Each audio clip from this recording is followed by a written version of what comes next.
لبيك اللهم لبيك لبيك لا شريك لك لبيك إن الحمد والنعمة لك والملك لا شريك لك. السلام علیکم ورحمۃ اللہ وبرکاتہ. وعلیکم السلام ورحمۃ اللہ میں وبرکاتہ. جدہ سے سیمی بات کر رہی ہوں. آپ سے مجھے یہ پوچھنا تھا، اب آج کل بہت زیادہ لوگ فیس بک پہ یا واٹس ایپ پہ اس قسم کی کنفیوژن میں مبتلا ہیں. سب یہ کہہ رہے ہیں، کچھ لوگ یہ کہہ رہے ہیں کہ جدہ اور مکہ والے صرف حج افراد کر سکتے ہیں اور تمتع اور قران نہیں کر سکتے، اور کچھ کہہ رہے ہیں کہ نہیں سارے حج کر سکتے ہیں. میرا بھی یہی خیال ہے کہ جس کی جو مرضی وہ حج کر سکتا ہے.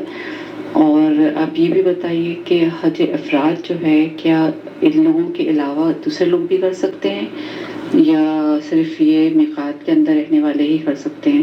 اور جو میقات کے اندر رہتے ہیں وہ کیا صرف حج افراد ہی کر سکتے ہیں یا کوئی سا بھی حج کر سکتے ہیں؟ تو آپ اس کے بارے میں بہت کلیئر کر دیں تاکہ جو ہے میں دوسرے لوگوں کو بھی بتا سکوں. تھینک یو سو مچ. نحمدہ و نصلی علی رسولہ الکریم. اما بعد، آپ دیکھ رہے ہیں نو ٹی وی جدہ اور میں ہوں آپ کا دوست، آپ کا ہوسٹ محمد عاقل.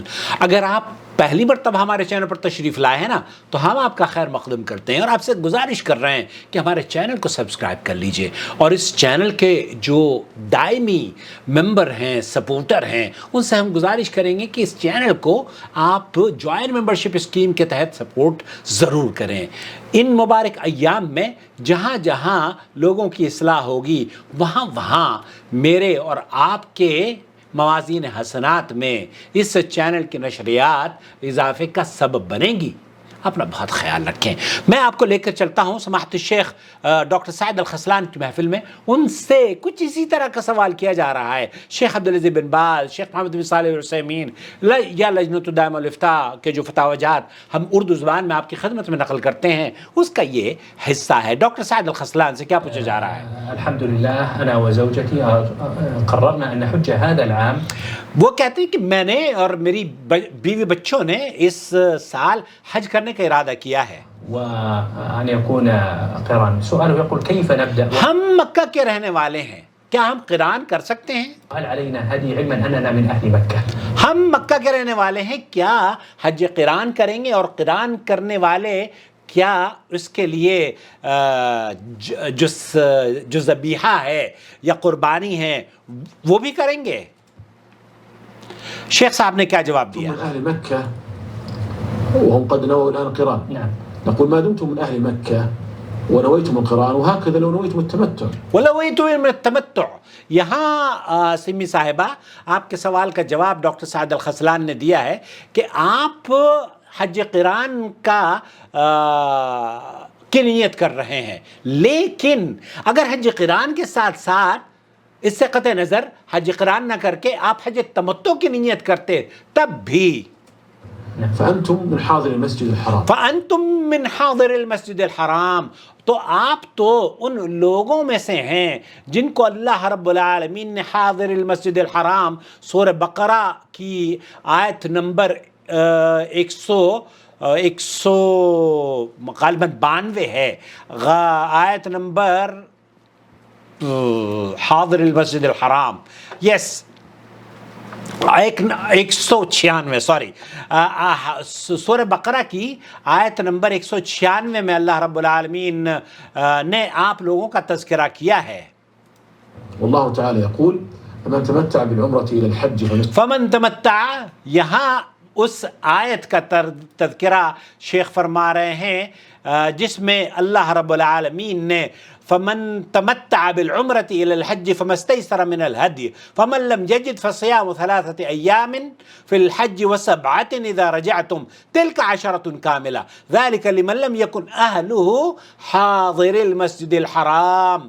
یہاں آپ کا تذکرہ ہے ان لوگوں کا جو کہ مکہ کے رہنے والے ہیں. استيسر من الهدي فمن لم يجد فصيام 3 أيام في الحج. وہ لوگ جو کہ استطاعت نہیں رکھتے قربانی کی، ان پر 10 روزے ہیں، 3 حج کے دوران اور 7 اپنے وطن کو لوٹ کر. و7 إذا رجعتم تلك 10 كاملة. تلك 10 كاملة. تو یہ 10 روزے ہو گئے. ذلك لمن لم يكن أهله حاضر المسجد الحرام. ذلك لمن لم یکن اہلہ حاضر المسجد الحرام واتقوا اللہ. یہاں اللہ رب العالمین نے یہ فرمایا ہے کہ یہ ان لوگوں کے لیے ہے، یہ حکم ان کے لیے ہے جو مسجد حرام کے رہنے والے نہ ہوں. لوگوں اللہ سے ڈرتے رہو.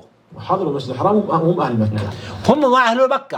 آپ مکہ کے رہنے والے کے بارے میں بات کر رہی ہیں نا، تو مکہ کے رہنے والے تمتع بھی کر سکتے ہیں، اور مکہ کے رہنے والے حج قران بھی کر سکتے ہیں، اور مکہ کے رہنے والے حج افراد بھی کر سکتے ہیں. اگر حج تمتع اور قران کریں گے تو ان پر قربانی واجب نہیں ہے. فأهل مکہ لیس علیہم ہدی، فاہل مکہ لیس علیہم الہدی، تو آپ پر مکہ والوں پر قربانی نہیں ہے. تو آپ کا جو سوال ہے کہ کیا مکہ کے لوگ تمتع کر سکتے ہیں یا دوسرا صرف حج افرادی کر سکتے ہیں، یہی سوال سماحت الشیخ عبدالعزیز بن باز سے پوچھا گیا. شیخ نے فرمایا یصح التمتع والقران من اہل مکہ وغیرہم لیکن لیس علی اہل مکہ ہدی. یہاں شیخ ابن باز نے فرما رہے ہیں کہ مکہ کے لوگ ہوں یا غیر مکہ کے لوگ ہوں، سب پر وہ جو 3 قسم کے حج ہے نا، وہ اللہ تعالیٰ نے مسلمانوں کے لیے آسانی کے لیے آپ ان میں سے تینوں میں سے کوئی بھی حج ادا کر سکتی ہیں. اب حج تمتع کیجئے یا حج افراد کیجئے، بلکہ شیخ ابن باز رحمۃ اللہ علیہ فرما رہے ہیں کہ افضل یہ ہے کہ آپ متمتع ہوں، کیونکہ اللہ کے رسول صلی اللہ علیہ وسلم نے حج تمتع کے بارے میں فرمایا تھا کہ حج تمتع، اب حج قران اگر آپ کرنا چاہتے ہیں تو حج قران بھی کر سکتے ہیں، اور حج افراد بھی اگر آپ کرنا چاہتے ہیں تو حج افراد بھی آپ کر سکتے ہیں. تو خلاصہ کلام یہ ہوا کہ مکہ کے لوگ حج افراد بھی کر سکتے ہیں اور حج تمتع بھی کر سکتے ہیں. یہاں ایک چیز اور، یہاں شیخ ابن باز میں وہی تمام سوالات کے جواب دیتے ہوئے شیخ فرما رہے ہیں کہ بالکل جائز ہے. اہل علم نے دراصل جو شک اور شبہ لوگوں کو پیدا ہوا ہے، وہ ان لوگوں کا کہنا یہ ہے کہ جو مکہ کے اندر لوگ رہتے ہیں یا جدہ کے اندر جو لوگ رہتے ہیں یا حل یا میقات کی حدود کراس کرنے کے بعد جو لوگ رہتے ہیں، ان کے لیے یہ ہے کہ وہ تو سال میں کبھی بھی حج اور عمرہ کر سکتے ہیں.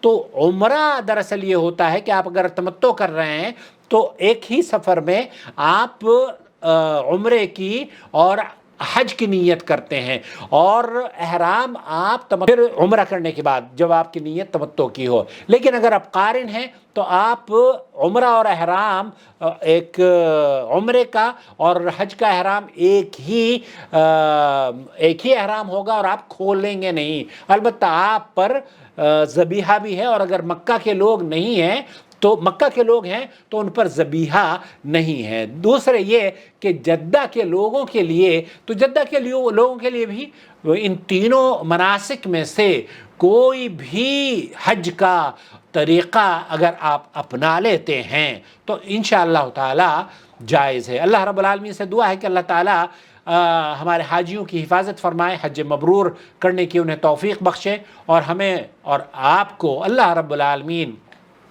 ان حجاج کی خدمت کرنے والا بنائے. اور اس ویڈیو کو دیکھنے کے بعد دوسروں کے ساتھ ضرور شیئر کیجئے. مجھے امید ہے کہ یہ لوگوں کی اصلاح کا سبب بنے گی. إن أول بيت وضع للناس للذي ببكة مباركا وهدى للعالمين فيه آيات بينات مقام إبراهيم ومن دخله كان آمنا ولله على الناس حج البيت من استطاع إليه سبيلا ومن كفر فإن الله غني عن العالمين